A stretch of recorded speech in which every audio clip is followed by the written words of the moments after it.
radio responsable. Un jour, une notion, actualité. Restez bien concentrés, car les notions dont on va parler maintenant sont très complexes et surtout, elles n'ont jamais été dites ou même vues sur Internet ou sur un plateau de télévision ou à la radio. Donc, actualité, on pourrait donc prendre n'importe quelle définition, c'est ce qui est actuel, etc., etc. Bref, on ne va pas parler comme ça, on va parler de l'essence de l'actualité, ce qu'elle est vraiment. Et vous ne pouvez la trouver que sous 3 formes uniquement. La première forme de l'actualité, c'est ce que la logique appelle, je vais parler comme ça, l'actualité conjoncturelle. En gros, l'actualité conjoncturelle, c'est celle qui va avoir un effet limité. On va dire on dit c'est la conjoncture, c'est un instant T, on va dire c'est ponctuel. Par exemple, qu'est-ce que je pourrais vous donner comme exemple? Oui, il y a eu l'histoire de Griveaux, avec son histoire là comment on appelle ça, une sextape, là, et il a dû il a dû démissionner de son poste. C'est une actualité conjoncturelle. Le mec qui fait pas gaffe, c'est un con. C'est un con. Et Griveaux est un con. Voilà, parce que elle a un effet, encore une fois, vraiment très limité sur lui, bien sûr, sur son ego, l'orgueil, la vanité, on va dire, non seulement de s'être fait prendre et puis de devoir perdre son ministère, etc. Bon, pour lui, c'est un effet sûrement démesuré. Mais sinon, pour les gens, ça n'a aucun effet. Le deuxième type d'information, c'est d'actualité, pardon, c'est l'actualité structurelle, évidemment. Donc celle-là, elle est bien plus implantée, bien plus incrustée dans la société. L'exemple est évident, la pauvreté. La pauvreté est une actualité structurelle. Ici, plus d'un habitant sur 2 vit sous le seuil de pauvreté, avec moins de 700 € chaque mois. Pourquoi? Car elle a un effet permanent. Par exemple, en France, il y a énormément de gens sous le seuil de pauvreté. C'est plus de 10 millions de personnes. C'est plus d'un sixième de la population, plus d'un dixième de la population, pardon, qui vivent vraiment très, très, très, très difficilement, qui sont très précaires.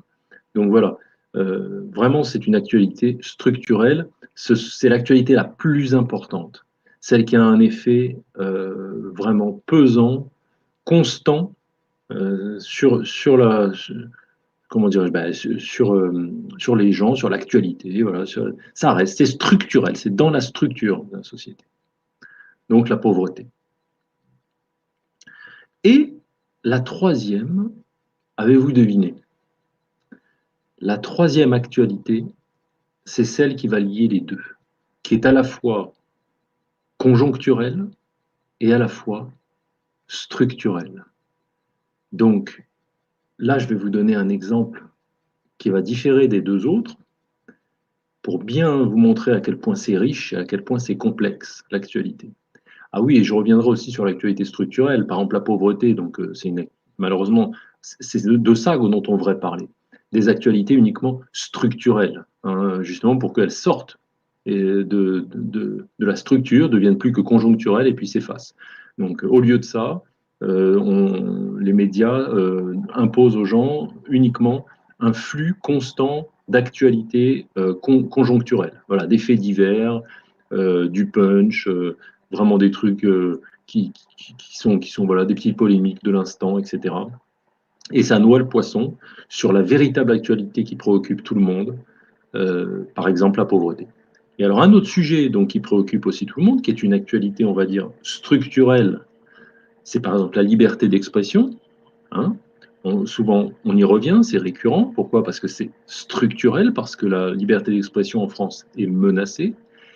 Et Elle peut être aussi conjoncturelle à chaque fois qu'il y a, on va dire, une attaque à cette liberté d'expression. Prenons l'affaire Mila. L'islam est une religion de haine, voilà. Est une religion de haine. Il y a que de la haine là-dedans. L'islam, c'est de la merde. C'est ce que j'en pense, moi. Je dis ce que je pense, putain. Je suis pas raciste, mais pas du tout. On peut pas être raciste d'une religion.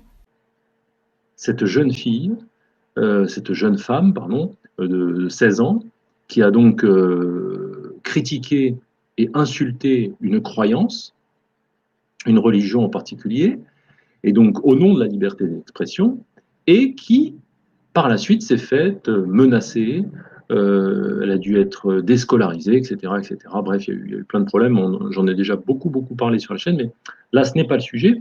Mais là, vous voyez, l'affaire Mila, ce qui s'est passé, c'est à la fois, on va dire, une actualité structurelle et conjoncturelle. Structurelle parce que, encore une fois, la liberté d'expression, ça touche tout le monde, toute la société. En plus, c'est ancré dans la structure même de la République française et de sa démocratie. Voilà, la liberté d'expression, la laïcité, on peut même ajouter, c'est structurel à la France.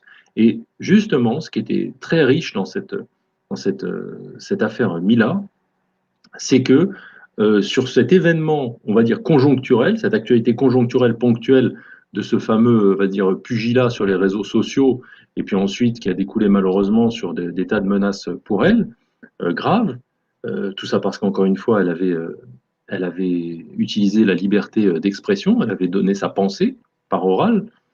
Eh bien, voilà, donc un événement donc conjoncturel, c'est lié à une actualité structurelle bien plus profonde, bien plus ancrée, on va dire, dans la société française. Voilà